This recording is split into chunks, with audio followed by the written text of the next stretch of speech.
என்னுடைய உயிர் நண்பரான சேலத்தில் இருந்து இரும்பாலை விஜயன் ஐயா அவங்களை வருக வருகை என வரவேற்கிறோம்.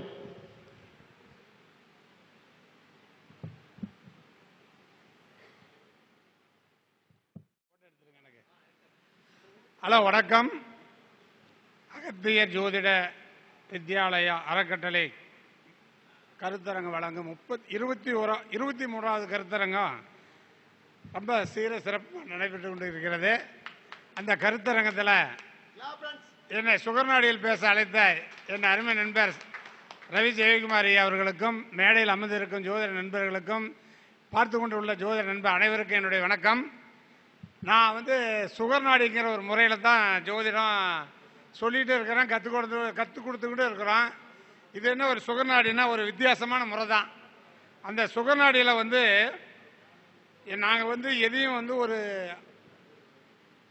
பொதுவாக பேசுறதில்ல. ஒரு ஜாதகத்தை வச்சு அந்த ஜாதகத்தில் பார்த்து அந்த பலன் சொன்னதை எங்களுடைய சுகர்நாடியை அதில் அப்ளை பண்ணிட்டு அதை ஆமான்னு சொல்கிறாங்க பாருங்க, அதை பார்த்து தான் சொல்கிறது. இப்போ யாருக்கெல்லாம் இந்த நாட்டில் அரசாங்க வேலை கிடைக்கும் அப்படிங்கிற ஒரு தலைப்பு தான். ஒரு ஜாதகத்தை பார்த்தோன்னே இந்த ஜாதகத்துக்கு அரசு உத்தியோகம் கிடைக்கும் அப்படிங்கிற அடிப்படையில் தான் நாங்கள் இப்போ ஜாதகத்தை ஒன்று கொண்டாந்துருக்கிறேன். அந்த ஜாதகம் சொல்கிறேன், கேட்டுங்க. இது ஒரு ஆண் ஜாதகம். 19/7/1977 19/7/1977 6:10 AM. நீங்கள் நோட் பண்ணலாம் கூட, நாளைக்கு யூடியூப்பில் பார்த்துக்கலாம். 19/7/1977 6:10 AM சேலத்தில் பிறந்துக்கிறார். லக்கணம் பார்த்தீங்கன்னா கடக லக்கணம். லக்கணத்தில் சனி, புதன், சூரியன், 2ல் சந்திரன், 3ல் ராகு, 4ல் மாந்தி, 9ல் கேது, 11ல் சுக்கிரன், செவ்வாய், 12ல் குரு. இது ராசி கட்டம். இந்த ராசி கட்டத்தை சுற்றி மேலே அப்படியே அந்த நவம்ச கட்டத்தை போட்டுக்குவோம். நவம்ச லக்கணம் பார்த்தீங்கன்னா என்ன லக்கணம்னு பார்த்தீங்கன்னா உங்களுக்கு நவம்ச லக்கணமும் அதே சிம்ம லக்கணம். நவம்ச லக்கணம் சிம்ம லக்கணம். லக்கணத்தில் ராகு, துலானில் குரு, மகரத்தில் புதன், கும்பத்தில் சனி கேது, மீனத்தில் செவ்வாய், மேஷத்தில் மாந்தி, ரிஷ்பத்தில் சந்திரன், மிதுனத்தில் சுக்கிரன், கடகத்தில் சூரியன். இது நவம்ச கட்டம். பிறந்த காலத்தில் கேது திசை 5 வருஷம் 1 மாதம் 9 நாள். இப்போ நடப்பு ராகு திசையில் ராகு புத்தி. நம்மக்கிட்ட ஒரு வாரத்துக்கு முன்னாடி கொண்டு ஜாதகத்தை பார்த்தாங்க. நான் பார்த்துட்டு சொன்னோம், நீங்கள் அந்த ஜாதகர் ஒரு அரசாங்கத்தில் ஒரு உயர்ந்த பதவியில் இருப்பீங்க அப்படின்னு சொன்னதுக்கு ஆமான்னார். சரி, அந்த ஜாதகம் மட்டும்தான் உயர்ந்த அரசாங்க உத்தியோகத்துக்கு இருக்குதா, உங்களுடைய மனைவி அரசாங்க உத்தியோகத்தில் இருக்குதான்னு கேட்டதுக்கு அவரும் ஆமான்னார். சரி, ரைட்டு. உங்களுக்கு தாய்மாமன்னு சொல்கிறோம்ல, தாய்மாமனும் அரசாங்க உத்தியோகத்தில் இருக்கிறாங்களா? ஆமாண்ணாங்க. சரி, தாய்மாமன் மனைவி உத்தியோகத்தில் இருக்குதா? ஆமாண்ணாங்க. இதை ஒரு ஜாதகத்தை பார்த்து அவங்களுக்கு சொல்லலாம், அவங்க மனைவி சொல்லலாம், மாமனுக்கு சொல்லலாம், சித்தப்பனுக்கு சொல்லலாம், எல்லாத்துக்குமே சொல்லலாம். அந்த லிங்க் இருக்கணும். அப்படி பார்க்கும்போது இப்போ ஒரு ஜாதகத்தில் அரசு உத்தியோகம்னா எப்படி கிடைக்கும் அப்படின்னு பார்த்தீங்கன்னா, 10ஆம் பாவத்தில் உச்சம் பெறக்கூடிய கிரகம் தான் ஒரு ஜாதகத்துக்கு தொழிலை கொடுக்கும். இப்போ இது கடக லக்கணம். 10ஆம் பாவத்தில் உச்சம் பெறக்கூடிய கிரகமும் 10ஆம் பாவத்தில் ஆட்சி பெறக்கூடிய கிரகமும் பலமாக இருக்கணும். பொதுவாக எங்கள் சுகர்நாடியில் 10ஆம் பாவத்தில் உச்சம் பெறக்கூடிய கிரகம் 3, 6, 8, 12 போயினா அவனுக்கு எந்த வேலையுமே கிடைக்காது. ஏதோ ஒரு கூலி வேலை தான், சிக்கிற வேலையை செய்வான், ஒரு அடிமை வேலை. இதை நல்லா உத்து பார்த்துக்குங்க, உத்து கவனிச்சிங்க. 10ஆம் பாவத்தில் உச்சம் பெறக்கூடிய கிரகம் லக்னத்துக்கு 3, 6, 8, 12 பகை நீசம் அஸ்தங்கமாயிட்டா அவனுக்கு எந்த தொழிலுமே கிடைக்காது. ஏதோ சிக்கிற கூலி வேலை செய்வான், எடுபடி வேலை. அதே 10ஆம் பாவத்தில் ஆட்சி பெறக்கூடிய கிரகமும் 3, 6, 8, 12 பகை நீசம் அஸ்தகம் பெறக்கூடாது. இருக்கிறதுலேயே ரொம்ப மோசமான வேலை அவன் தான் வேலை செய்வான். அப்போ இதெல்லாம் என்ன பண்ணணும், நம்ம 10ஆம் பாவத்தில் உச்சம் பெறக்கூடிய கிரகம் 10ஆம் அதிபதி ஆட்சி பெறக்கூடிய கிரகம் பலமாக இருக்குதா அப்படின்னு பார்த்தீங்கன்னா, இந்த ஜாதகத்தில் கடக லக்கணத்துக்கு 10ஆம் பாவத்தில் உச்சம் பெறக்கூடிய கிரகம் சூரியன், அவர் லக்கணத்தில் இருக்கிறார். 10ஆம் பாவத்தில் ஆட்சி பெறக்கூடிய கிரகம் செவ்வாய் 11லேருந்து 4ஆம் பார்வையா 2ஆம் பாவத்தை பார்ப்பார். அப்புறம் 2ல் சந்திரங்கிறார். ஒரு ஜாதகனை பார்த்தோன்னே அரசு உத்தியோகம்னா, அரசுன்னா சூரியன் சந்திரன் தாங்க. ராஜா ராணி பரிவர்த்தனை பெற்றிருக்குதான்னு பாருங்க. ஒரு ஜாதகத்தில் பார்க்கணும்னா ராஜா ராணி பரிவர்த்தனையா இப்போ இந்த ஜாதகத்தில் பாருங்க, ராஜாராணி பரிவர்த்தனை, சிம்மத்தில் சந்திரன் இருக்குது, கடகத்தில் சூரியங்குது. அப்போ ராஜாராணி பரிவர்த்தனை. 10ஆம் பாவத்தில் உச்சம் பெறக்கூடிய கிரகம் சூரியன், லக்கணத்தில் இருக்கிறார். 10ஆம் பாவத்தில் ஆட்சி பெறக்கூடிய கிரகம் செவ்வாய், அவர் 11லேருந்து சிம்மத்தை பார்ப்பார். அப்போ 10ஆம் பாவத்தில் உச்சம் பெறக்கூடிய கிரகமும் ஆட்சி பெறக்கூடிய பலமாக இருக்குது. அப்போ இந்த ஜாதகனுக்கு அரசு உத்தியோகம். சரி, அரசு உத்தியோகம் சொல்லியாச்சு. இப்போ இந்த உங்கள் மனைவிக்கு அரசு உத்தியோகம் கிடைக்குது இல்லையா, அதுக்கு என்ன மொழி? அப்போ இந்த ராஜாராணி பரிவர்த்தனை பெற்ற கிரகத்தோடு 7ஆம் அதிபதி சனி புதங்காலில் இருக்குது. அந்த புதன் வந்து உங்களுக்கு பார்த்தீங்கன்னா சுயக்காலில் இருக்கிறார். அப்போ சூரியனோட சேர்ந்த கிரகம் 7ஆம் அதிபதி புதனும் சனியும் பலமாக இருக்குது, மனைவிக்கு வேலை. இப்போ மாமன்னா யார்? புதன். அந்த மாமனுக்கும் உத்தியோகம் பாருங்க. ஒரு ஜாதகத்தில் மாமன், என் தாய் மாமனுக்கு எப்படி இருக்குன்னு கேட்டாங்கன்னா, புதன் எங்கே இருக்குதோ அது லக்கணமாக போட்டுக்கணும். நான் நீங்களும் போட்டு பார்க்கலாம், புதன் எங்கே இருக்குமோ அது லக்கணமாக போட்டுக்கலாம். அப்போ புதனும் அந்த கூட்டத்தோடு சேர்றாரு, தாய் மாமனுக்கு உத்தியோகம். புதனுக்கு 7ஆம் பாவம் அது சனி, அந்த சனி தாய் மாமனுடைய மனைவிக்கும் உத்தியோகம். இப்போ இந்த மாதிரி பார்த்தீங்கன்னா அந்த ஒவ்வொரு கிரகமும் உங்களுக்கு வந்து 10ஆம் பாவத்தில் ஆட்சி பெறக்கூடிய கிரகமும் 10ஆம் பாவத்தில் உச்சம் பெறக்கூடிய கிரகமும் கெடாமல் இருக்கணும். அப்போ தான் உத்தியோகம். அதுலேயும் சூரியன் சந்திரன் ராஜாராணி பரிவர்த்தனை பெற வேண்டும். பொதுவாகவே எந்த லக்கணத்துக்காக இருந்தாலும் சரிங்க, சூரியன் சந்திரன் கெடாமல் இருக்க வேண்டும். இப்போ மகர லக்கணத்துக்கு சூரியன் அஷ்டமாதிபதி, அவர் கெடலாமா? கெடக்கூடாது. தனுசு லக்கணத்துக்கு சந்திரன் அஷ்டமாதிபதி. உங்களுக்கு சூரியன் சந்திரன் அஷ்டமாதிபதியாக வந்தால் கூட அவங்க 6 8 12 மறைஞ்சு கெடக்கூடாது. அவங்க கெடாமல் இருந்தால் தான் நல்லா இருக்கும். மகர லக்கணத்துக்கு 4ஆம் பாவத்தில் உச்சம் பெறுது சூரியன். அப்போ நிறைய பேருக்கு பார்த்தீங்கன்னா அவங்க வேலையில் தான் இருக்கிறாங்க, நிறையா கம்பெனியில் இருக்கிறாங்க, அரசாங்க வேலையில் இருக்கிறாங்க. அப்போ உங்களுக்கு அஷ்டமாதிபதியாக இருந்தால் கூட அந்த சூரியன் மட்டும் கெடக்கூடாது. அதே தனுசு லக்கணத்துக்கு சந்திரன் அஷ்டமாதிபதி தான், அவர் உச்சம் பெற்றிருக்கும் போது 6ஆம் பாவத்தில் இருக்கும்போது நிறைய பேர் வேலையில் இருக்கிறாங்க. அப்போ இந்த சூரியனுக்கும் சந்திரனுக்கும் மட்டும் அஷ்டமாதிபதியும் தோஷம் வேலை செய்யாது. இந்த தனுசு லக்கணத்துக்கும் மகர லக்கணத்துக்கும் சூரியனும் சந்திரனும் கெடாமல் இருக்கணும். அப்போ இது போல் எல்லா லக்கணத்துக்குமே 10ஆம் பாவத்தில் உச்சம் பெறக்கூடிய கிரகம், ஒரு சிம்பிளாக நீங்கள் 12 பாவத்துக்குமே எடுத்துங்க, 10ஆம் பாவத்தில் உச்சம் பெறக்கூடிய கிரகமும் 10ஆம் பாவத்தில் ஆட்சி பெறக்கூடிய கிரகமும் 3 6 8 12 கெடாமல் இருந்தால் அவன் ஏதாவது ஒரு தொழில் செஞ்சு படிச்சுக்குவான். இப்படிலாம் நாங்கள் ஜாதகத்தை இப்படி ஆய்வு பண்ணி பார்க்கும்போதே அந்த 10ஆம் பாவத்தில் உச்சம் பெற்ற கிரகம் 10ஆம் பாவத்தில் ஆட்சி பெறக்கூடிய கிரகம் எப்படி இருக்குது அந்த நிலையை பார்க்கணும். அதுங்க கேந்திரம் திரிகோணத்தில் இருந்துட்டால் மட்டும் பத்தாதுங்க.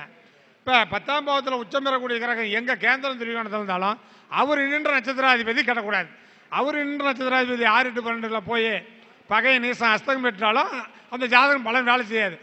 வேலை கொடுக்குற மாதிரி காட்டும், பரீட்சையில் தான் ஃபெயில் ஆயிடுவாங்க. உங்களுக்கு 10ஆம் பாவத்தில் உச்சம் பெறக்கூடிய கிரகம் அவர் நின்ற நட்சத்திராதிபதியும் கேந்திர திரிகோணத்தில் இருக்க வேண்டாம். அப்போ தான் பலன் கிடைக்கும், அப்போ தான் ஒரு அந்த அரசாங்க வேலை கிடைக்கும், அந்த அரசாங்கத்தை சார்ந்து கிடைக்கும். நீங்கள் 10ஆம் பாவத்தில் ஆட்சி பெறக்கூடிய கிரகமும் அதேமாரி தான் பார்க்கணும். கேந்திர திரிகோணத்தில் இருந்தால் மட்டும் பத்தாது. அவர் நின்ற நட்சத்திராதிபதி கேந்திர திரிகோணத்தில் இருக்குதா அப்போ தான் பார்க்கணும். நீங்கள் எப்பவுமே வேறு ராசி கட்டத்தை வச்செல்லாம் பலன் சொல்லவே முடியாது. ராசியில் உள்ள கிரகம் நவாம்சத்தில் எந்த பலனில் இருக்குது, நவாம்சத்தில் பலமாக இருக்கணும். நவாம்சத்தில் பலம் பெற்றால் தான் அந்த கிரகம் அதனுடைய ஆளுமை திறமை செய்யும். இப்போ 10ஆம் பாவம் பலம் பெற்றிருந்தாலும் 10ஆம் பாவத்தில் உள்ள கிரகம் பலம் பெற்றிருந்தாலும் லக்னம் பலமாக இருக்க வேண்டும், லக்னாதிபதி பலமாக இருக்க வேண்டும், ராசி பலமாக இருக்க வேண்டும். இந்த 3ம் பலமாக இருந்தால் தான் ஆளுமை திறமை பெற முடியும். இது 3ம் கெட்டு போய் உங்களுக்கு வேலை 10ஆம் பாவம் பலம் பெறாது. எப்பவுமேங்க ஒரு விவசாயம் பண்ணும்போது காட்டில் விதை விதைச்சோம்னா, இப்போ ஒரு விதை போட்டோம்னா அந்த விதை நல்லா இருக்கணும், அந்த விதை தான் முளைச்சி வரணும். இப்போ நிலங்காட்டில் நெல் போடுறோம்னா நெல் பயிர் தான் அதிகமாக இருக்கணும், களைகள் அதிகமாக இருக்கக்கூடாது. அப்போ அதுபோல தான் ஒரு மரம் நட்டாலும் அந்த மரம் நல்லதாக இருக்கணும். லக்னம் நின்ற நட்சத்திராதிபதி, லக்னாதிபதி நின்ற நட்சத்திராதிபதி, ராசி நின்ற நட்சத்திராதிபதி, இந்த 3 பேரும் 6 8 12 மறையாமல் பலம் பெற்றால் மட்டும்தான் ஆளுமை திறன் எதுவுமே செயல்படுவாங்க. நீங்கள் இந்த 3ம் கெட்டு போயிடுச்சுன்னா எங்கள் சுகர் நடையில் சொல்லக்கூடிய பலன் என்னன்னு சொன்னீங்கன்னா, லக்னம் நின்ற நட்சத்திராதிபதி, லக்னாதிபதி நின்ற நட்சத்திராதிபதி, ராசி நின்ற நட்சத்திராதிபதி 3ம் பலம் பெற்றால் மட்டும்தான் பலம். இது 3ம் கெட்டு போயிடுச்சுன்னா கூழ முட்டை விட்டுரும், ஒரே பேசு கூழ முட்டையாக போயிடும். அப்போ இது எதுவும் செயல்படாத போயிடுவாங்க. அப்போ இது 3 எப்படி இருக்குது அப்படின்னு பார்த்தீங்கன்னா, இந்த லக்னம் நின்ற நட்சத்திராதிபதி, ராசி நின்ற நட்சத்திராதிபதி, லக்னாதிபதி நின்ற நட்சத்திராதிபதி 26 விதத்தில் பலம் பெறும், 26 விதத்தில் பலன் இழக்கும். இப்போ இந்த 26 விதத்தில் பலம் பெறுதா, 26 விதத்தில் பலம் இழக்குதான்னு பார்க்கணும். இப்போ அது ஒரு நேரம் ரொம்ப கம்மியாக கொடுத்துருக்காரு, அது சிம்பிளாக சொல்கிற பாருங்க. லக்கணம் போடுறோம் பார்த்தீங்களா, லக்கணம் ஏதாவது ஒரு நட்சத்திரத்தில் நிற்கும். அந்த லக்கணம் என்ற நட்சத்திராதிபதி ராசியில் 0 டிகிரிலேருந்து 1 டிகிரிக்குள்ளே இருக்கக்கூடாது. இப்போ வந்து ஒரு ராசியில் 30 டிகிரி கொடுத்துக்கிறோம். அந்த ராசியில் 0லேருந்து 1 டிகிரி வரக்கூடாது. லக்கணம் என்ற நட்சத்திராதிபதி லக்கணமே அதில் உழுவக்கூடாது. அதே மாதிரி லக்கணாதிபதி என்ற நட்சத்திராதிபதி ராசி என்ற நட்சத்திராதிபதி 0 டிகிரிலேருந்து 1 டிகிரி இருக்கக்கூடாது. இதுக்கு பேர் சந்தி. அதே மாதிரி 29 டிகிரிலேருந்து 30வது டிகிரி அதுவும் சந்தி தான். இதில் நிற்கக்கூடாது. மிருத்தி பாகன்னு கொடுத்துருக்குறோம். மிருத்தி பாகையில் நிற்கக்கூடாது. அடுத்தது வேதகன் சாரம் வாங்கக்கூடாது. அதே மாதிரி சூரியனோடு சேர்ந்து இந்த 3 நின்ற நட்சத்திராதிபதி அஸ்தங்கம் பெறக்கூடாது.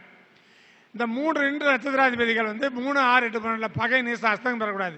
இப்படி பலவீனத்துக்கு இருக்குது, பலம் பெறதுக்கு இருக்குது. முதல்ல பார்த்தோன்னா பலமா பலவீனமா இதுதான் ஜோசியம். வேறையெல்லாம் நீங்கள் 2000 கணக்கே எடுக்க வேண்டாம். ஒரு கிரகம் பலமா பலவீனமா, லக்கணம் பலமா பலவீனமா சிம்பிளாக எடுத்துக்கலாம். நீங்கள் ரொம்ப போட்டு உருட்டிக்கிட்டே இருக்கவே தேவையில்ல. சிம்பிளாக எடுக்கிறது லக்கணம் என்றும், லக்கணம் என்ற நட்சத்திராதிபதி ராசி என்ற நட்சத்திராதிபதி லக்கணாதிபதி என்ற நட்சத்திராதிபதி பலமா பலவீனமா. அந்த பலம் பெறத்துக்கு 26 முறை இருக்குது. பலவீனம் பெறத்துக்கு 26 முறை இருக்குது. இதை ரெண்டையும் பார்த்துட்டா போதும், ஒரு செகண்டில் பார்க்கலாம். இதே போல தான் நீங்கள் எல்லா பாவத்தையுமே 2ஆம் பாவம் 2ஆம் அதிபதி நின்ற நட்சத்திராதிபதி, 3ஆம் பாவம் நின்ற நட்சத்திராதிபதி. இப்போ 2ஆம் இடம்னு பார்த்தீங்கன்னா உங்களுக்கு முகம், வாய் பேசக்கூடியது. 3ஆம் பாவங்கிறது இந்த தொண்டை. லக்கணத்துக்கு 2, 3ஆம் அதிபதி நின்ற நட்சத்திராதிபதி 3, 6, 8, 12 பகை நேசம் அஸ்தங்கம் பெற்றிருந்தா அந்த ஜாதகம் ஊமை. அடி சொல்லி நாங்கள்லாம் பார்த்தோன்னு சொல்லுவோம், இந்த ஜாதகம் ஊமைன்னு சொல்லுவோம்.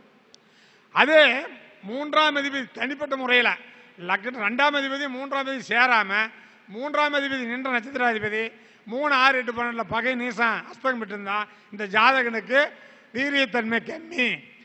3ஆம் அதிபதி நின்ற நட்சத்திராதிபதியும் 5ஆம் அதிபதி நின்ற நட்சத்திராதிபதியும் 3, 6, 8, 12 பகை நீசம் அஸ்தங்கம் பெற்று விட்டால் அந்த ஜாதகன் காட்சி ஜாதகம். அந்த ஜாதகம் திருமணம், குடும்பம், குழந்தை குட்டி அவரே இருக்கவே இருக்காது.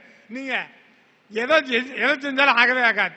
இப்போ உதாரணமாக சொல்கிற பாருங்க, இங்கே நாகப்பட்டினத்துலேருந்து தான் எனக்கு சேலத்துக்கு ஜாதகம் பார்க்க வந்தாங்க. மிதுன லக்கணம் 3ஆம் அதிபதி சூரியன். லக்கணத்தில் சூரியன் இருக்குது. சூரியன் என்ற நட்சத்திராதி புனர்பூச நட்சத்திரம். அந்த குருப்பை 8 நீசா. இந்த ஜாதகனுக்கு ஆன்மத்தன்மை இல்லை, திருமணம் குடும்பம் ஆகாதுன்னு சொல்லியாச்சு. அப்போ அவங்க அது எவ்வளோ முயற்சி பண்ணி பார்த்துக்கிறாங்க. இப்போ ஒரு ஜாதகத்தில் 3ஆம் அதிபதி நின்ற நட்சத்திராதிபதி 3, 6, 8, 12 பகை நீசம் அஸ்தங்கம் பெற்று விட்டால் அந்த ஜாதகனுக்கு வீரியத்தன்மை இருக்காது, குழந்தை குட்டி பிறக்காது, கல்யாணம் பண்ண முடியாது. 5ஆம் அதிபதி கெட்டு போச்சுன்னா சன்னியாசி நீ எதுக்குமே பிரயோஜனம் இல்லை போயிடுவாங்க. அப்போ இந்த மாதிரி 12 பாவத்தையும் ஆய்வு பண்ணி ஒரு செகண்டில் நாங்களாம் பார்த்து சொல்லிடுவோம். இதேங்க சுகர் நாடி. இதில் வந்து நிறையா விதிமுறைகள் இருக்குது. அதில் நிறையா யூடியூப்பில் நிறைய இந்த மாதிரி பேசியிருக்கிறோம். ஆனால் இதில் நேரம் கருதி என்னுடைய உரையை வந்து நான் முடிச்சுக்கிறேங்க. ஏன்னா இன்னும் நிறைய பேசினுக்குங்கிறாங்க. நான் என்னை பேச சொன்னால் இன்றைக்கி நைட்டு ஃபுல்லாக விடிய கூட பேசுவேன். அதெல்லாம் வேறு மீட்டிங்கில் பேசிக்கலாம். இப்போ இந்த மீட்டிங்கில் நிறைய பேச்சாளர் இருக்கிறதுனால என்னுடைய உரையை இதோடு முடிச்சுக்கிறேன். எனக்கு இந்த வாய்ப்பு கொடுத்த இந்த சங்கத்தினுடைய தலைவர், செயலாளர், பொருளாளர் அனைவருக்கும் கேட்ட உங்களுக்கும் நன்றி கூறி விடைபெறுகிறேன். நன்றி, வணக்கம்.